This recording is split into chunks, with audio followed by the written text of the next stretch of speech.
Olá, seja bem-vinda a esse canal. Meu nome é André Tarifa e hoje nós estamos aqui para o penúltimo vídeo sobre o livro O que é o Espiritismo.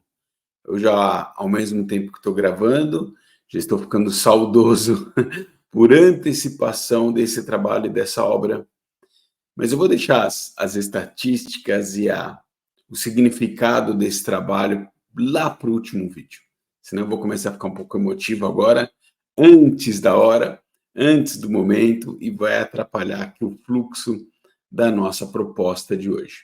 Bom, estamos no último capítulo, no último tema. O último capítulo é solução de alguns problemas pela doutrina espírita.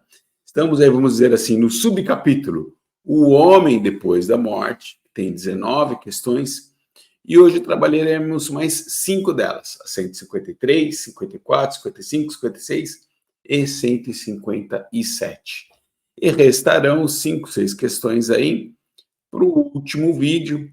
Quem sabe eu faço uma live, estou com vontade de fazer. Será um vídeo longo, porque as últimas questões têm pelo menos 2 questões, assim, com uma resposta bem extensa, bem longa. Mas eu adoraria fazer ao vivo, de repente aparece 1 ou 2 pessoas que acompanharam esse trabalho e vai ser muito legal poder abraçá-las ao vivo nesse momento. Mas vamos para o que interessa, que é o trabalho de hoje, questão 153. Encontra a alma no mundo dos espíritos os parentes que ali a precederam? Ótima pergunta, todo mundo quer saber disso. Eu vou encontrar as pessoas, os parentes, as pessoas que eu amei, que me amaram, do lado de lá? Todo mundo quer, afinal é um consolo, né? Assim, já que a gente entende, já estou comentando, né? Já que a gente entende a morte como algo negativo, quando estamos aqui encarnados, a maioria de nós, né, tem uma dificuldade enorme de lidar com a morte. Pelo menos a pessoa já prepara esse consolo na cabeça. Quando eu chegar do lado de lá, encontrarei pessoas que eu amo. Será que é isso? Vamos lá? Resposta: não só os encontra, como também há outros muitos seus conhecidos de outras existências. Geralmente, aqueles que mais a amam vêm recebê-la à sua chegada ao mundo espiritual e ajudam a desprender-se dos laços terrenos. Entretanto, a privação de ver as almas mais caras é, algumas vezes, punição para os culpados. Ponto. Termina aí. Olha, esse aqui é um ponto que eu vou repetir. Eu vou repetir o comecinho da resposta. Não só os encontra, como também há outros muitos seus conhecidos de outras existências. Gente, se a gente acredita que somos um espírito imortal, que já vivemos várias encarnações no passado, pensa nisso, faça esse exercício. Quantas pessoas nós amamos e nos amam que não estiveram presentes na atual encarnação? E nós as reencontraremos após a nossa passagem para a pátria espiritual. Que fantástico que vai ser isso. É óbvio que eu estarei lá, ou nesse reencontro, esperando as pessoas da presente encarnação. Pais, mães, tios e tias, irmãos, companheiro e companheira, filhos, sei lá quem, amigos e amigas. Fantástico. Nós as reencontramos aqui na presente vida, reforçamos esses laços de afeto e queremos reencontrá-las depois. Nas vias anteriores, né? Um exercício que eu costumo fazer bastante aí em palestras, em preleções, é o tal do nosso anjo da guarda, ou nosso mentor, ou nosso espírito protetor, né? Pensa na relação de amor incrível que existe entre nós e essa pessoa, né? E agora aqui, despertos, conscientes, nós não temos a menor ideia de quem seja. Se essa pessoa aceitou por missão nos acompanhar uma encarnação inteira, quanto amor não tem nessa relação? né? E a gente vai, se Deus quiser, se tudo correr bem, reencontrá-las após a morte. Então, a morte do corpo físico. Então, poxa, olha que fantástico que é isso, né? Reencontraremos os queridos de agora, e eu já estou ansioso por alguns reencontros, confesso, e outros tantos do passado. Eu imagino que até alguns nós reconheceremos. Em que momento? Lógico que é um processo, a morte é um processo, o desencarne, o desenlace da materialidade é um processo, e no momento adequado os reencontros todos acontecerão. Todos. Eu vou ressaltar o começo, oh meu Deus, a sequência da resposta.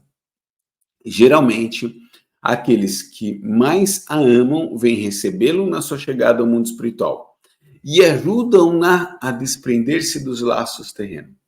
E aí, laços terrenos. E aqui eu quero trazer duas lembranças.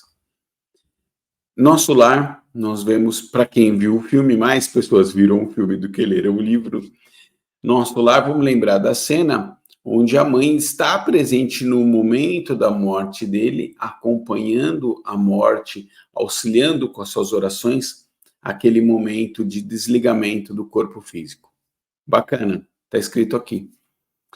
Tem um outro livro que eu gosto muito do irmão Jacó, e irmão Jacó é o espírito, o Chico Xavier é o psicógrafo, e o momento do desencarne desse espírito também é lindo.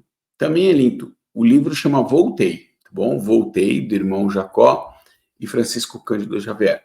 E a cena do desenlace dele dura bastante tempo. Assim, você vai lendo, você vai acompanhando todo o momento, desde o corpo moribundo, a agonia, etc., até o desligamento. E ali ele está assistido por uma filha desencarnada durante todo o processo e abençoado espírito, assistido também pelo Dr. Bezerra de Menezes, porque é um merecimento, vamos dizer assim. Não vou nem entrar no mérito do livro, falar do personagem, mas o livro é fantástico, eu acho um livro importantíssimo, em especial para os trabalhadores espíritas. Acho fundamental o livro para quem quer entender melhor o quanto ou nós estamos ou não amparados pela espiritualidade, quanto nós estamos ou não cientes da transformação pessoal que essa doutrina pode ou não causar dentro de cada um de nós, né? Não é porque nós lemos, estudamos, falamos, fazemos grupos de estudo que nós estamos de verdade nos transformando, né? E esse livro traz muito desse tipo de reflexão. Adoro ele. Mas eu falei dele para citar o momento do desenlace. Então, reforçando a resposta de Kardec aqui, acompanhava da agonia do corpo ainda encarnado até o desenlace do espírito, a filha desencarnada do personagem e também o querido Dr. Bezerra de Menezes assessorando, auxiliando durante todo o processo. Então, reforçando, citando dois exemplos apenas, não é nenhum reforço, mas citando dois exemplos do que essa resposta nos traz. Questão 154. Qual, na outra vida, o estado intelectual e moral da alma da criança morta em tenra idade? Suas faculdades conservam-se na infância como durante a vida? Bacana essa pergunta, né? E a criança que morreu cedo? Ela morreu, como é que ela está do outro lado? Ela está como criança? Qual é o grau do nível intelectual dela? Será? Porque ela pouco estudou, pouco leu, às vezes nem chegou nesse ponto, enquanto estava encarnada e já desencarnou. Como é que ela está do lado de lá, né? E ela permanece desse jeito? A evolução intelectual está da mesma forma? Vamos para a resposta. O incompleto desenvolvimento dos órgãos da criança não dava ao espírito a liberdade de se manifestar completamente. Livre desse invólucro, as suas faculdades são o que eram antes da sua encarnação. O espírito, não tendo feito mais que passar alguns instantes na vida, não sofre modificação nas faculdades. Simples, né? Espírito é espírito, ponto. Adquiriu conhecimentos morais e intelectuais ao longo de sucessivas encarnações. Ponto, ponto. É pacífico isso, pelo menos para nós que somos espíritas, ou se você não é e conheceu esse livro aqui, dessa altura já deve estar bastante convencido disso. Muito bem. A criança, esse espírito reencarna como criança e ainda muito pequenininho desencarna. E aí? E aí que ele volta a ser como era. Se intelectualmente, principalmente, ele não teve a oportunidade de adquirir novos conhecimentos aqui, ao retornar, esse espírito, esse corpinho que aprisionou, vamos dizer assim, o espírito durante essa curta experiência encarnado, o espírito volta a ser exatamente o que era. Recobre os seus conhecimentos intelectuais, tudo aquilo que ele estudou e conheceu e aprendeu durante as sucessivas encarnações e volta ao ponto que estava. Né? Precisou viver aquela experiência como criança, desencarnando muito cedo, por alguma razão, veio, cumpriu, voltou intelectualmente, pelo menos está exatamente no mesmo ponto que estava antes, porque durante essa curta experiência não adquiriu mais nada.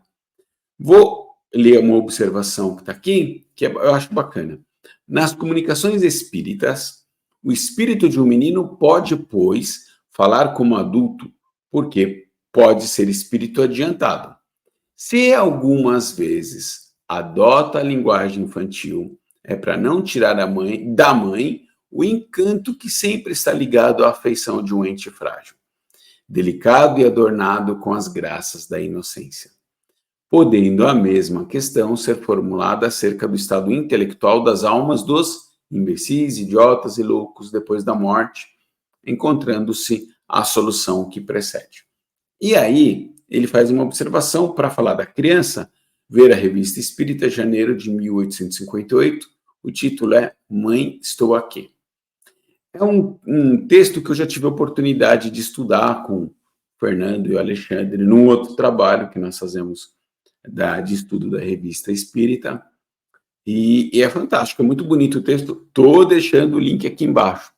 Essa criança vem conversar com a mãe, se manifesta como criança, porque desencarnou muito jovem e se manifesta da mesma forma. Ela é uma criança do outro lado? Não, ela não é. Ela pode se apresentar como tal, inclusive para essa empatia. A mãe procura os médiums porque quer receber uma mensagem da filha, não do espírito imortal que foi ou por um período da sua filha. Ela quer da filha. É importante a gente fazer essa diferenciação, né? Porque ela é um espírito mortal com 300 encarnações passadas, um número qualquer que eu estou dando aqui, foi várias personas diferentes, mas a mãe quer a comunicação da última, ela quer a comunicação da filha, ela quer sentir aquele amor, aquele afeto, aquele carinho, de repente aquelas palavras, o trejeito no falar, quando a mensagem é principalmente psicofonada. Então é isso que ela quer. Então esse espírito se manifesta como criança e assim conversa com a mãe para trazer-lhe conforto. Infindáveis casos nós temos nas cartas consoladoras de Francisco Cândido Xavier e outros tantos médios bons e sérios que ainda fazem esse trabalho hoje em dia. A manifestação do espírito como criança, como um jovem, conversando com a mãe, para confortar-lhe o coração. O link dessa conversa está aqui embaixo, é muito bonitinho, muito, muito interessante, viu? Vale a pena ler e conhecer depois. 155. Que diferença há, depois da morte, entre a alma do sábio e a do ignorante? Entre a do selvagem e a do homem civilizado? Eu não vou, essa aqui é a questão, tá? Não vou entrar de novo na questão do homem selvagem, civilizado e tal, porque a gente já discutiu isso em outras perguntas, em outros momentos do livro, tá bom? Mas é basicamente a diferença entre o encarnado com muito conhecimento intelectual ou que viveu num ambiente civilizado, entre aspas, né, no meio da civilização que nós conhecemos, ou viveu isolado dela, em pequenas tribos, isolado do resto do mundo, enfim. Depois que desencarna, qual é o estado destas almas? Resposta de Kardec. A mesma, pois, o estado é o mesmo, pois, a mesma, pouco mais ou menos que existia entre elas durante a vida, porque a entrada no mundo dos espíritos não dá à alma todos os conhecimentos que lhe faltavam à Terra. Vou repetir a pergunta e a resposta, porque os dois são curtos. Que diferença há, depois da morte, entre a alma do sábio e do ignorante, entre a do selvagem e a do homem civilizado? A mesma diferença, pouco mais ou menos, que existia entre eles durante a vida, porque a entrada no mundo dos espíritos não dá à alma todos os conhecimentos que lhe faltavam à Terra. É parecido com a questão da criança no seguinte aspecto. Assim que eu desencarno, eu não sou nada diferente daquilo que eu fui na última encarnação. Em conhecimentos, eu não fiquei mais sábio por causa disso. Agora eu vivo no mundo espiritual e desenvolvi uma sabedoria. Não.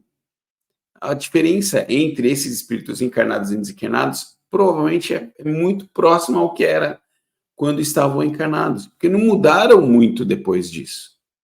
Não mudaram muito depois disso. A não ser que tenham se desenvolvido lá. Aqui do lado de cá, eu estou escolhendo estudar, estou escolhendo trabalhar, eu estou pegando novas perspectivas, e é isso que vai fazer diferença. Esse curto período que ele fez, essa transformação, esse avanço nos seus estudos, no seu conhecimento, desenvolver um pouco mais de moral, é isso que vai fazer diferença. Não é porque desencarnou, mas é o uso que ele está fazendo do tempo do lado de lá. E isso pode fazer diferença. Então, ele estava aqui numa determinada condição e é exatamente a mesma que ele estará do lado de lá. Eu costumo falar assim, que o nosso primeiro dia como desencarnado é exatamente como o último dia encarnado. Não muda nada, não vira santo, não fica pior nem melhor. O André continua sendo André, vai estar um dia a mais só na vida imortal. Então, eu morri lá com meus 70 anos, eu vou estar lá do outro dia, no dia seguinte, com 70 anos e um dia a mais, somados a toda a idade que eu tenho desde que eu nasci como espírito. É só isso, não mudamos isso tudo. Vamos mudar, e a próxima pergunta, eu acho que vai trazer mais sobre isso, conforme nós nos desenvolvemos do lado de lá. Bom, não vai ficar mais sábio, menos sábio, nem por causa disso. Quer ver? Porque agora a próxima questão ele vai falar da progressão dessas almas depois da morte. 156. Progridem as almas intelectualmente depois da morte? Olha que pergunta bacana e olha que resposta legal. Vou falar o primeiro parágrafo. Progridem mais ou menos segundo sua vontade. E algumas se adiantam muito, porém têm necessidade de pôr em prática durante a vida corporal o que adquiriram em ciência e moralidade. Esse é o primeiro parágrafo e hoje eu vou parar para comentar ele. Tem mais um, tá bom? E eu vou repetir. Progridem, mais ou menos, segundo a sua vontade, e algumas se adiantam muito, porém têm necessidade de pôr em prática durante a vida corporal o que adquiriram em ciência e moralidade. Então, em continuidade à questão anterior, do lado de lá nós podemos aproveitar o nosso tempo muito bem, estudando, adquirindo novos conhecimentos, por consequência, melhorando as nossas questões morais, né? Porque poderemos fazer muita reflexão, né? Trouxe novos conhecimentos, compreendi eles melhor, encaro, por exemplo, como funcionam as leis divinas, reflito sobre como foi a minha última encarnação, e nisso tem muito crescimento, tanto intelectual quanto moral. Mas que hora que a gente põe isso em prática? Aqui na Terra, na próxima encarnação. E aí eu vou usar uma frase que se usa no meio esportivo, e foi um aluno de uma escola de aprendizes do Evangelho, chamado Danton, onde eu trabalho hoje. O Danton agora mora na Itália. Um abraço para ele. E ele falou uma frase que eu falei, avisei ele na hora, que eu ia usar ela muito ao longo da minha vida. Ele falou o seguinte, ele pegou essa analogia do esporte e trouxe para esse momento. Treino é treino, jogo é jogo. Então, um atleta que se prepara muito aqui para uma atividade esportiva, treina muito bem, né, vai desenvolvendo ali maravilhosamente novas habilidades, vai melhorando as suas habilidades, a parte técnica, quando o esporte é coletivo, vai melhorando o conjunto, mas a hora que você coloca tudo isso que você treinou em prática, é lá na hora do jogo, é na hora da competição. E é exatamente isso que Kardec fala aqui para gente, né? Você vai do lado de lá, se tiver vontade, isso é fundamental. Estudar mais, aprender mais, desenvolver-se intelectual e moralmente. Mas vai botar isso tudo em prática a hora que vier para cá. Seguindo na resposta dessa questão. Aos que ficaram estacionárias, recomeçam uma existência análoga à que deixaram. As que progrediram alcançam uma encarnação de ordem mais elevada, sendo o progresso proporcionado à vontade do espírito. Há muitos que, por longo tempo, conservam os gostos e as inclinações que tinham durante a vida e prosseguem nas mesmas ideias. E aí vem aqui várias sugestões de textos da Revista Espírita, né? Março de 1858, maio de 1858, julho, uma infinidade, mostrando como é o progresso desses espíritos. O que nos diz a segunda parte da resposta? Se na primeira mostra que, de acordo com a vontade, algumas adquiriram conhecimento e desenvolveram-se moralmente, bacana, voltam para cá e colocam tudo isso em prática. Há aqueles outros, segunda metade da resposta, há aqueles outros que ficam na mesma situação. Não, do lado não desenvolveram nenhuma vontade de ter novos conhecimentos. E qual é a consequência disso? Reencarnam em situação muito parecida à da encarnação passada. Por quê? Porque não mudou nada. Morri aqui, com 70 anos. Desencarnei, fiquei lá 50, 60 anos do lado de lá. Não aprendi nada, por consequência, não evolui nada, nem intelectual nem moralmente. Tenho os mesmos gostos, as mesmas inclinações, os mesmos defeitos, as mesmas virtudes, tudo na mesma quantidade, porque escolheu ficar estacionado. Quando vem para cá, vem exatamente no mesmo ponto em que parou. Por que viria diferente? Por que viria numa encarnação com mais oportunidades, se ele nada desenvolveu de novo do lado de lá? Com novos desafios. Não, ele ainda tem que. Ele praticamente parte do ponto do último dia da última encarnação, né? Porque do lado de lá não aproveitou o tempo para nada. Então, quando ele nasce aqui, ele parte do mesmo ponto. Não dá para viver novas experiências mais desafiadoras, ou ter uma missão importante, porque, né, agora ele está melhor preparado. Não, vai reencarnar mais ou menos no mesmo ponto, e é assim que tem que ser. Isso é misericórdia divina. Isso é lei, é uma justiça misericordiosa, maravilhosa, cheia de amor, porque não vai exigir de alguém o que não tem para dar. Né? Nos é possível uma encarnação com novas oportunidades quando a gente está pronto para elas. Tanto no trabalho, no servir, quanto nas oportunidades de exercitar o conhecimento, a caridade, etc., quanto também nas provas. As provas que nós vivemos hoje, acreditemos, nós estamos preparados para vivenciá-las. Estamos prontos. Às vezes a gente esquece disso, mas a gente está pronto. Se veio, o ombro aqui aguenta, as costas aguentam. Vamos vivenciar essa experiência, tem um propósito nisso. E as provas em especial nos preparam para desafios maiores. Nos preparam para o futuro, nos deixam mais forte para a próxima missão. Então é muito importante a gente ter essa noção. Quem escolheu ficar estacionário volta do mesmo ponto em que partiu na última encarnação, e para mim isso está ótimo, né? Para mim, quem sou eu, né? Para avaliar a legislação divina, vamos dizer assim. Está justíssimo, né? Porque não dá para exigir mais do que ela não tem para dar. E ela, por si só, dentro do seu livre-arbítrio, vai ter que achar o seu caminho de desenvolvimento. E aqueles que se prepararão mais podem vir numa situação um pouco melhor, porque tem mais material para oferecer. Tem mais força para enfrentar maiores provas e mais oportunidades de crescimento espiritual, tanto pelo amor quanto pelas provas. Certo? Vamos para 157. Última questão de hoje, hein? Última questão de hoje. Essa tem uma resposta um pouquinho mais longa. A sorte do homem na vida futura está irrevogavelmente fixada depois da morte? Olha que pergunta.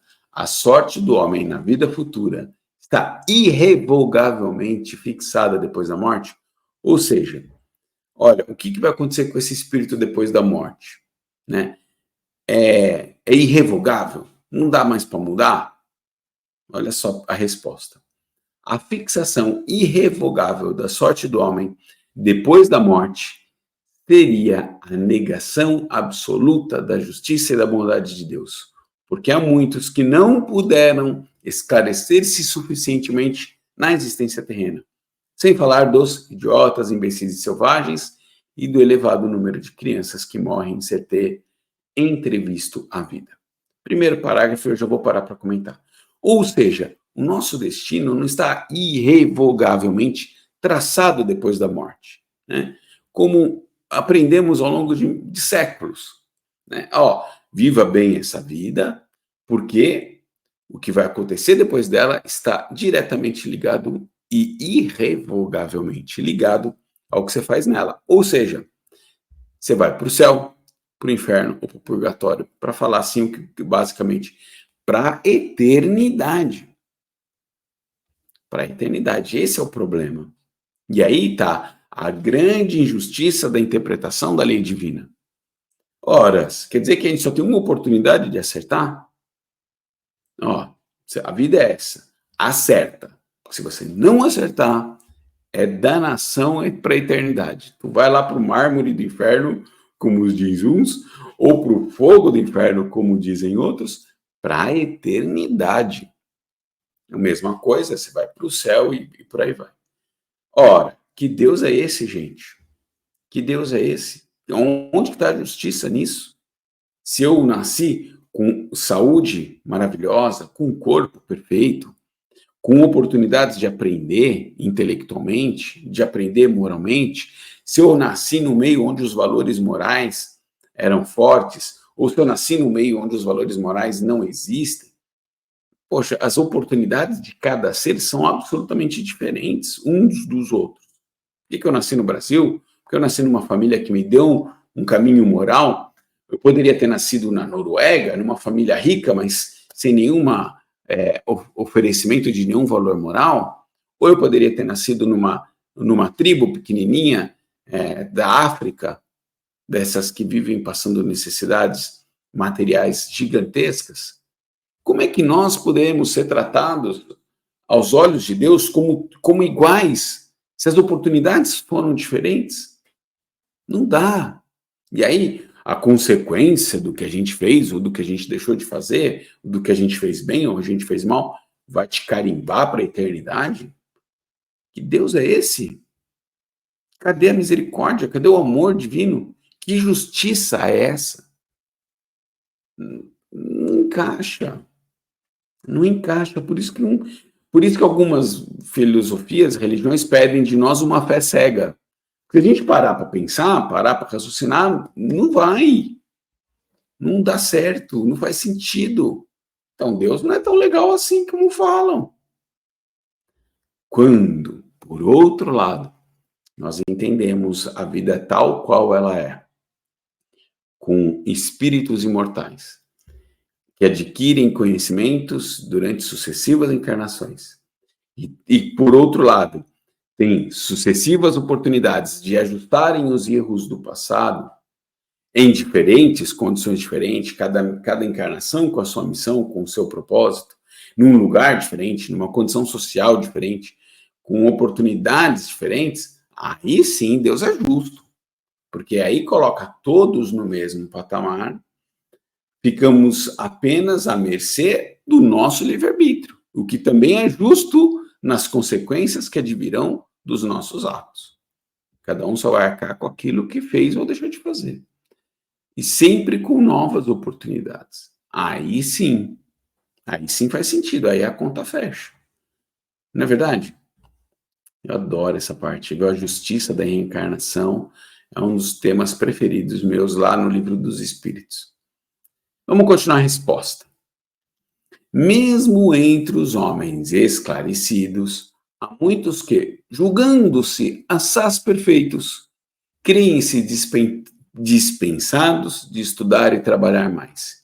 E não é isto prova que Deus nos dá da bondade, da sua bondade, ou permitir que o homem faça amanhã o que não pode fazer hoje?